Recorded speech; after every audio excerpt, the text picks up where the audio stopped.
Hello there. Hello, Marion and Evelyn and A Giggles and Ali and Billy and several others who I can't remember who it was, but thank you all for coming. I'm Gildart. This is Fireside Reading. I'm so glad you're here for a very exciting half of a chapter of The Woman in White. This is reading number 40. And we are over halfway through the book, so we are getting to some interesting stuff. I hope everyone's very well. For those of you who are new, I started Fireside Reading when the lockdown happened.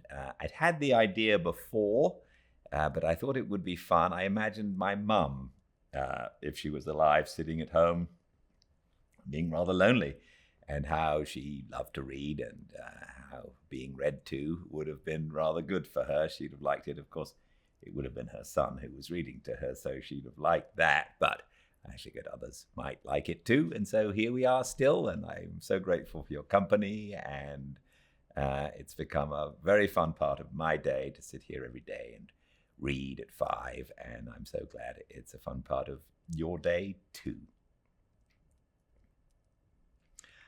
Welcome to a fireside reading of The Woman in White by Wilkie Collins. Reading number 40, chapter 9, June the 19th. Once safely shut into my own room, I opened these pages and prepared to go on with that part of the day's record which was still left to write. For 10 minutes or more, I sat idle with the pen in my hand, thinking over the events of the last 12 hours. When I at last addressed myself to my task, I found a difficulty in proceeding with it which I had never experienced before. In spite of my efforts to fix my thoughts on the matter in hand, they wandered away with the strangest persistency in the one direction of Sir Percival and the Count, and all the interest which I tried to concentrate on my journal centered instead in that private interview between them which had been put off all through the day, and which was now to take place in the silence and solitude of the night. In this perverse state of my mind, the recollection of what had passed since the morning would not come back to me, and there was no resource but to close my journal and to get away from it for a little while. I opened the door which led from my bedroom into my sitting room, and having passed through, pulled it to again to prevent any accident in case of draught, with the candle left on the dressing table. My sitting room window was wide open, and I leaned out listlessly to look at the night. It was dark and quiet.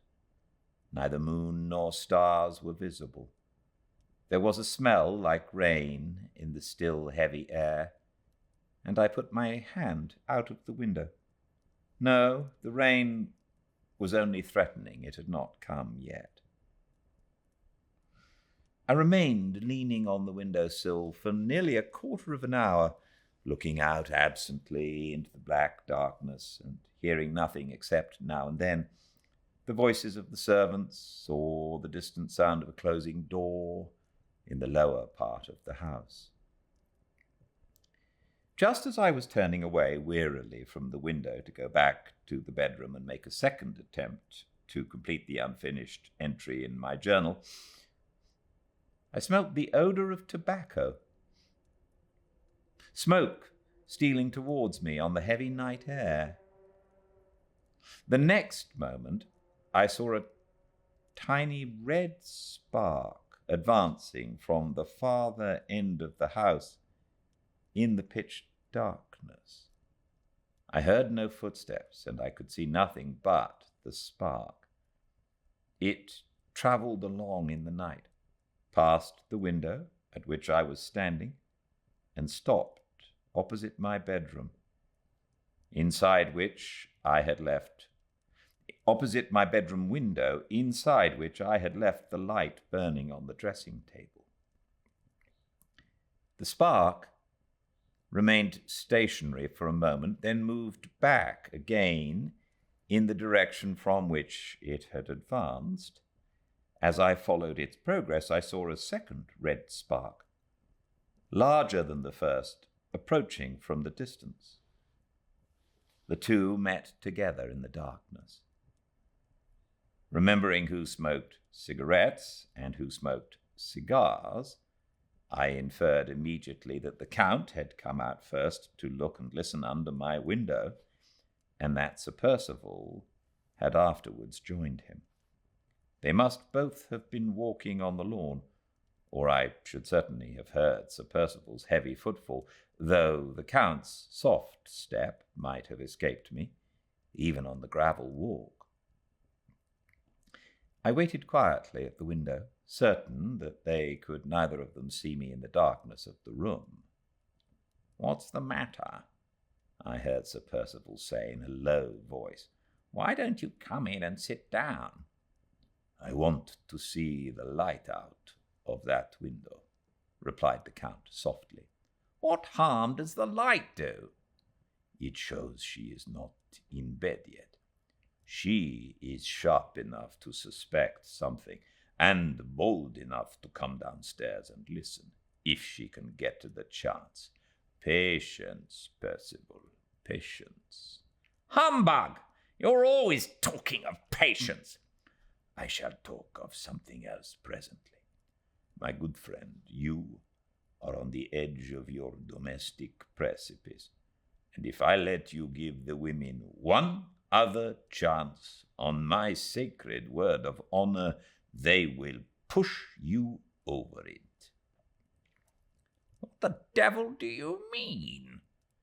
"We will come to our explanations, Percival, when the light is out of that window, and when I have had one little look at the rooms on each side of the library, and a peep at the staircase as well."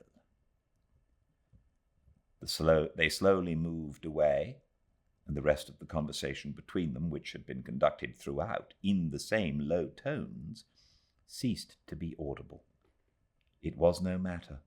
I had heard enough to determine me on justifying the Count's opinion on my sharpness and my courage. Before the red sparks were out of sight in the darkness, I had made up my mind that there should be a listener when those two men sat down to their talk, and that the listener, in spite of all the Count's precautions to the contrary, should be myself. I wanted but one motive to sanction the act to my own conscience and to give me courage enough for performing it, and that motive I had. Laura's honor, Laura's happiness, Laura's life itself might depend on my quick ears and my faithful memory tonight. I had heard the Count say that he meant to examine the rooms on each side of the library and the staircase as well, before he entered on any explanation with Sir Percival. This expression of his intentions was necessarily sufficient to inform me that the library was the room in which he proposed that the conversation should take place. The one moment of time which was long enough to bring me to that conclusion was also the moment which showed me a means of baffling his precautions, or in other words, of hearing what he and Sir Percival said to each other without the risk of descending at all into the lower regions of the house. In speaking of the rooms on the ground floor, I have mentioned, incidentally, the veranda outside them, on which they all opened by means of French windows extending from the cornice to the floor. The top of this veranda was flat, the rainwater being carried off from it by pipes into tanks, which helped to supply the house. On the narrow leaden roof which ran along past the bedrooms, and which was rather less, I should think, than 3 feet below the sills of the window, a row of flower pots was ranged, with wide intervals between each pot, the whole being protected from falling in high winds by an ornamental iron railing along the edge of the roof. The plan which had now occurred to me was to get out at my sitting room window onto this roof, to creep noiselessly till I reached that part of it which was immediately over the library window, and to crouch down between the flower pots with my ear against the outer railing. If Sir Percival and the Count sat and smoked tonight, as I had seen them sitting and smoking many nights before, with their chairs close at the open window, and their feet stretched on the zinc garden seats which were placed under the veranda, every word they said to each other above a whisper, and no long conversation, as we all know by experience, can be carried on in a whisper, must inevitably reach my ears. If, on the other hand, they chose tonight to sit far back inside the room, then the chances were that I should hear little or nothing, and in that case I must run the far more serious risk of trying to outwit them downstairs. Strongly as I was fortified in my resolution by the desperate nature of our situation, I hoped most fervently that I might escape this last emergency. My courage was only a woman's courage, after all, and it was very near to failing me when I thought of trusting myself to the ground floor at the dead of night, within reach of Sir Percival and the Count. I went softly back to my bedroom to try the safer experiment of the veranda roof first. A complete change in my dress was imperatively necessary for many reasons. I took off my silk gown to begin with, because the slightest noise from it on that still night might have betrayed me. I next removed the white and cumbersome parts of my underclothing and replaced them by a petticoat of dark flannel. Over this I put my black travelling cloak and pulled the hood onto my head. In my ordinary evening costume I took up the room of 3 men, at least. In my present dress, when it was held close about me, no man could have passed through the narrowest spaces more easily than I. The little breadth left on the roof of the veranda, between the flower pots on one side and the wall and the windows on the house on the other, made this a serious consideration. If I knocked anything down, if I made the least noise, who could say what the consequences might be? I only waited to put the matches near the candle before I extinguished it, and groped my way back into the sitting room. I locked that door as I had locked my bedroom door, then quietly got out of the window and cautiously set my feet on the leaden roof of the veranda. My 2 rooms were at the inner extremity of the new wing of the house in which we all lived, and I had 5 windows to pass before I could reach the position it was necessary to take up immediately over the library. The first window belonged to a spare room which was empty. The second and third windows belonged to Laura's room. The 4th window belonged to Sir Percival's room. The 5th belonged to the Countess's room. The others, by which it was not necessary for me to pass, were the windows of the Count's dressing room, of the bathroom, and of the second empty spare room. No sound reached my ears.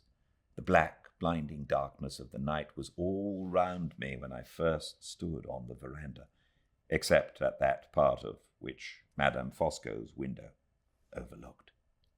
There, at the very place above the library to which my course was directed, there I saw a gleam of light. The Countess was not yet in bed. It was too late to draw back. It was no time to wait. I determined to go on at all hazards and trust for security to my own caution and to the darkness of the night. For Laura's sake, I thought to myself as I took the first step forward on the roof, with one hand holding my cloak close round me and the other groping against the wall of the house. It was better to brush close by the wall than to risk striking my feet against the flower pots within a few inches of me on the other side. I passed the dark window of the spare room, trying the leaden roof at each step with my foot before I risked resting my weight on it. I passed the dark windows of Laura's room. God bless her and keep her tonight. I passed the dark window of Sir Percival's room. Then I waited a moment, knelt down with my hands to support me, and so crept to my position under the protection of the low wall between the bottom of the lighted window and the veranda roof. When I ventured to look up at the window itself, I found that the top of it only was open, and that the blind inside was drawn down. While I was looking, I saw the shadow of Madame Fosco pass across the white field of the blind, then pass slowly back again.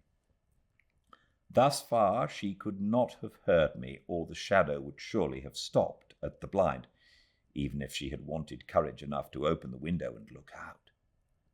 I placed myself sideways against the railing of the veranda, first ascertaining by touching them the position of the flower pots on either side of me.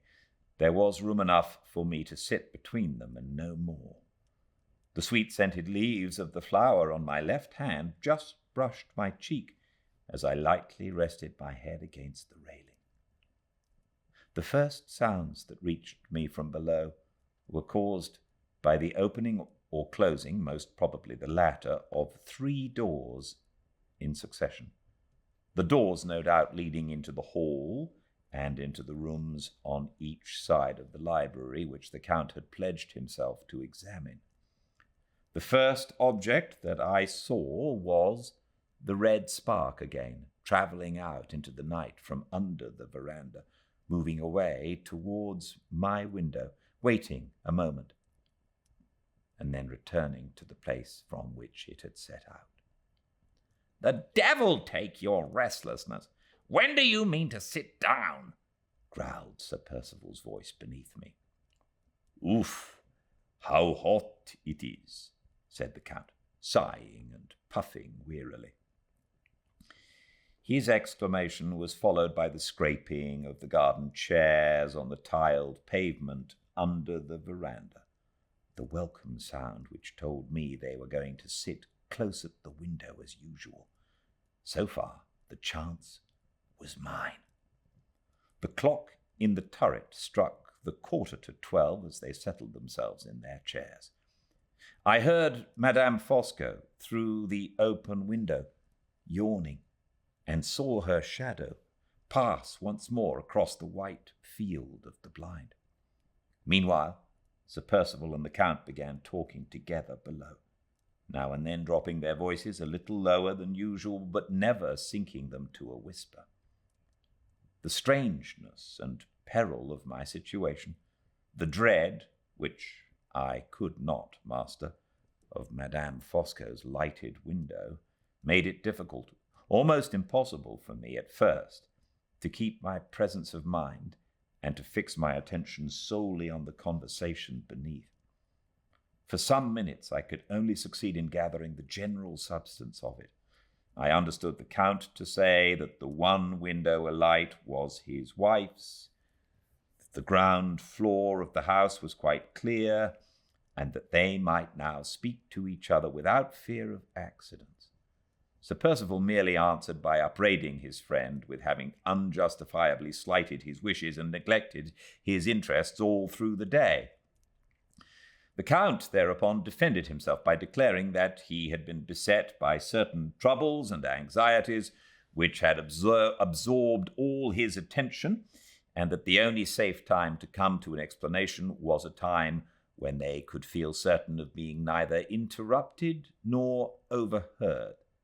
"We are at a serious crisis in our affairs, Percival," he said, "and if we are to decide on the future at all, we must decide secretly tonight." That sentence of the Count's was the first which my attention was ready enough to master exactly as it was spoken.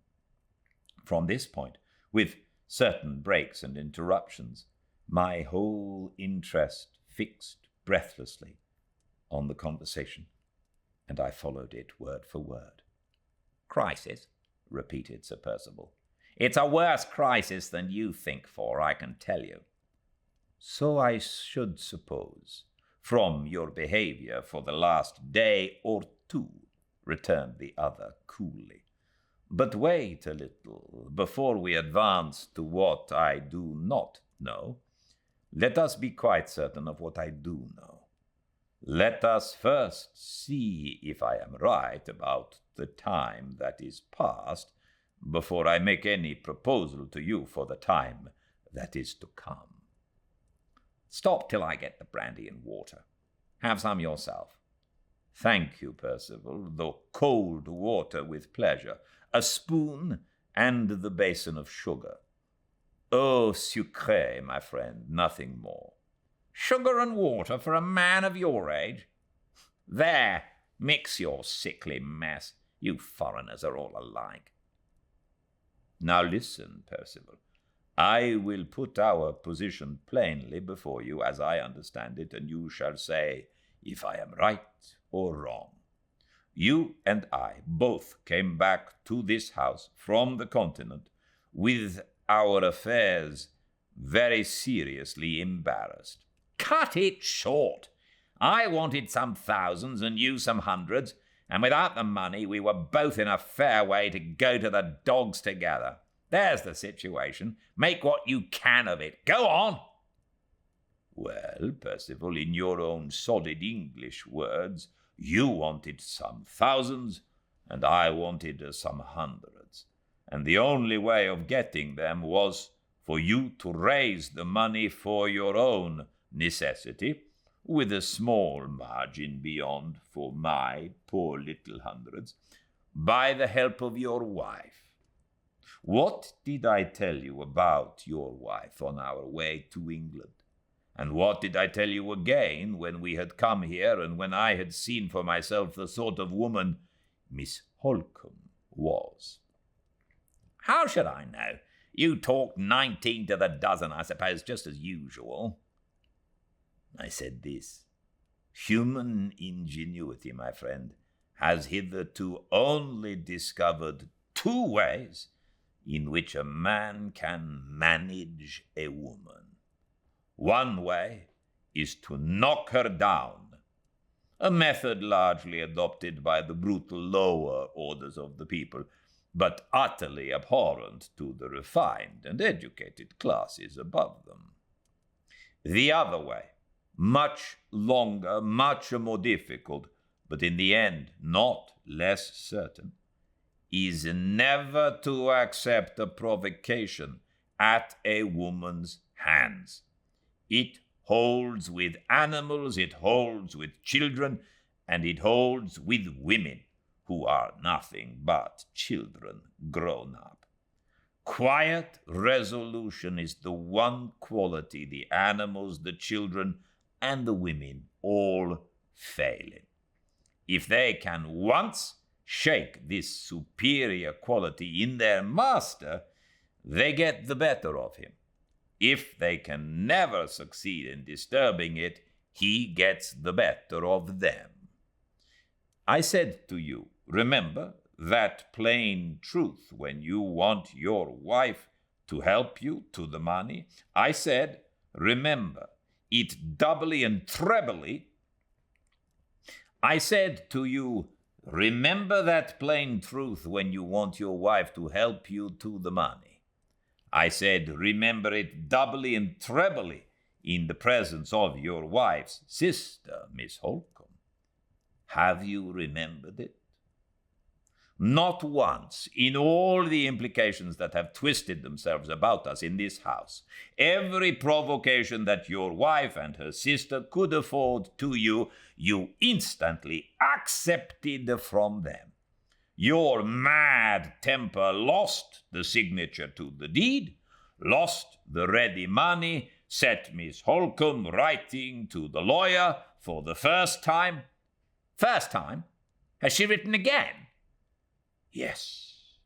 she has written again today.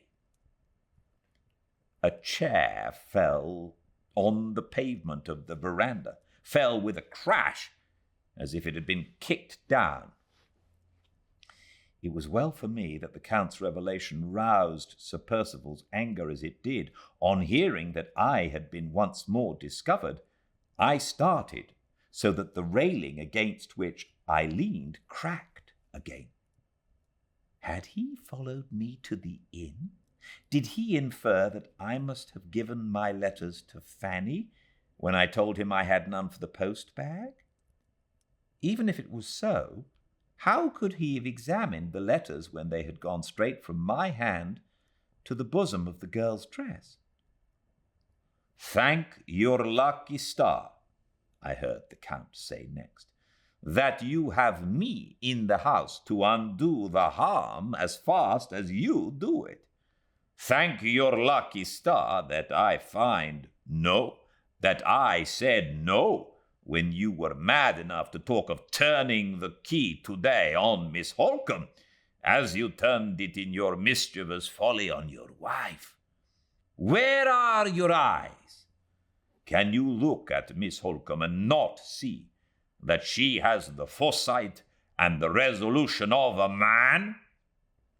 With that woman for my friend, I would snap these fingers of mine at the world. With that woman for my enemy, I, with all my brains and experience, I, Fosco, cunning as the devil himself, as you have told me 100 times, I walk, in your English phrase, upon eggshells. And this grand creature, I drink her health in my sugar and water, this grand creature who stands in the strength of her love and her courage, firm as a rock, between us two and that poor, flimsy, pretty blonde wife of yours. This magnificent woman, whom I admire with all my soul, though I oppose her in your interests and in mine. You drive to extremities, as if she was no sharper and no bolder than the rest of her sex. Percival, you deserve to fail, and you have failed. There was a pause. I write the villain's words about myself because I mean to remember them, because I hope yet for the day when I may speak out once for all in his presence and cast them back one by one in his teeth. Sir Percival was the first to break the silence again. Yes, bully and bluster as much as you like, he said sulkily. The difficulty about the money is not the only difficulty. You would be for taking strong measures with the women yourself if you knew as much as I do. We will come to that second difficulty all in good time, rejoined the Count. You may confuse yourself, Percival, as much as you please, but you shall not confuse me. Let the question of the money be settled first. Have I convinced your obstinacy? Have I shown you that your temper will not let you help yourself? Or must I go back and, as you put it in your dear straightforward English, bully and bluster a little more? Pooh! It's easy enough to grumble at me. Say what is to be done. That's a little harder. Is it? Bah! This is what is to be done. You give up all direction in the business from tonight. You leave it for the future in my hands only. I am talking to a practical British man, huh? Well, practical. Will that do for you? What do you propose if I leave it all to you?